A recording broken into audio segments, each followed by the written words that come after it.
Hi, I'm Sarah. And I'm Helen. And you're listening to the Squiggly Careers podcast. This episode is part of our Skills Sprint series. We've recorded 20 episodes, each less than 7 minutes long, that we hope are going to help you to build some career development momentum. In every episode, we talk about a squiggly skill, what it is and why it matters, share an idea for action each, and give you a go-to guru and a podcast episode so you can learn more. And we want you to turn your skills sprint into a learning streak.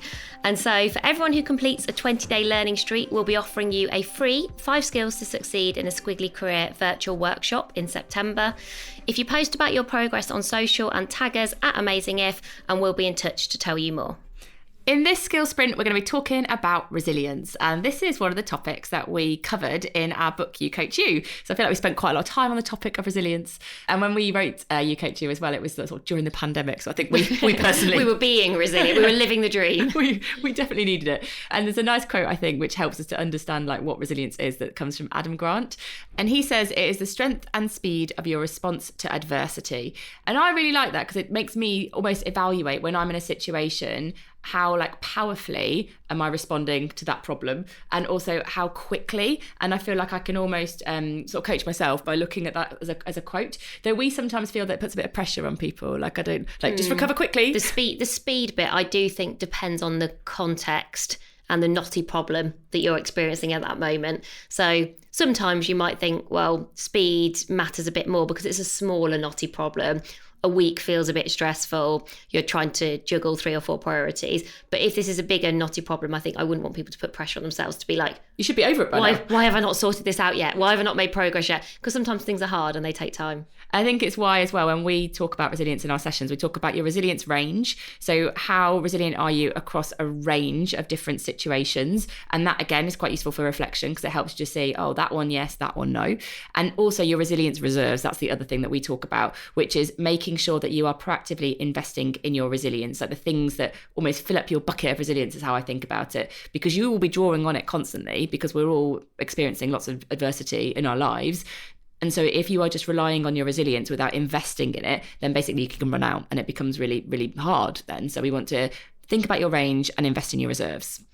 And one of the things that I think sometimes we put too much emphasis on is, well, how can I be more resilient? You know, my strength and speed of response to things going wrong.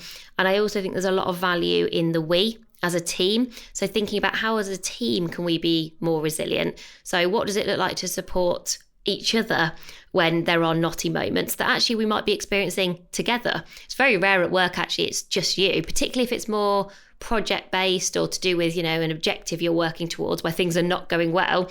So I think there it's like we're thinking about as a team together, like what does it look like to build our resilience reserves and our resilience range? So thinking about both I and we. So some ideas for action to help you then. Mine is about focusing on your world outside of work. So one of the things that can be hard for your resilience is when your work becomes your entire world. It's called enmeshment is the technical term for this. I always think it's like where you have become what you do. And it means that you are overexposed to the ups and downs in your work. Like it affects you personally. You know, if something's going bad at work, you think you are bad. If it's going well, you've got all that energy. And, you know, there are lots of fluctuations, but it really affects how you feel when you are so closely connected to your work. So making sure that you're investing in your world outside of work is really important for your resilience. That could be, you know, the time you spend with your family. That could be your hobbies. That could be time you spend on your own, to be honest. But it reduces enmeshment. It means you're less exposed to the fluctuations. So I think what is important is to think, what is your world outside of work? How much are you prioritizing those things today? And if you are intentional about investing in it, would you do anything different? Yeah, and I think my idea for action is connected, but perhaps a sort of more basic level, because I always really remember my conversation with Dr. Bill Mitchell, who spent his career sort of researching resilience, both for sort of individuals, but also for teams. And I pushed him probably a bit unfairly on sort of going, well, what's the one thing? Because, you know, you always want the silver bullet because it makes life a bit easier. And there never are silver bullets. But he did actually say the one thing I'd love everybody to do more is just have one thing every day that is just for you. Almost a selfish act where you kind of go, well, this is sort of my moment for me. I'm not doing this for anyone else. It's something that I enjoy. And it's a really small moment. It's often, we describe them as simple pleasures that make you smile. That one thing where you just think, oh, well, this is just the 5 minutes, 10 minutes, 15 minutes that just sort of, I suppose, like often described as, you know, when your stress bucket gets overflowing, it sort of stops that from happening. You just release a bit of stress and a bit of tension. And actually, often when I ask people, you know, do you daily do something that's just for you? Most people say no. Some of the times, the one thing that gets me through a week is that I'm good at continually and consistently committing to, okay, well, I'm just going to go for a walk by myself and get a coffee. I am going to go and do a Pilates class today.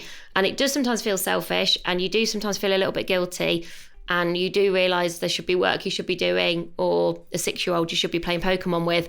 But if you don't do this, I think you just recognise that those knotty moments can get overwhelming very quickly. I guess it's the self-care isn't selfish kind of thing, isn't it? Yeah.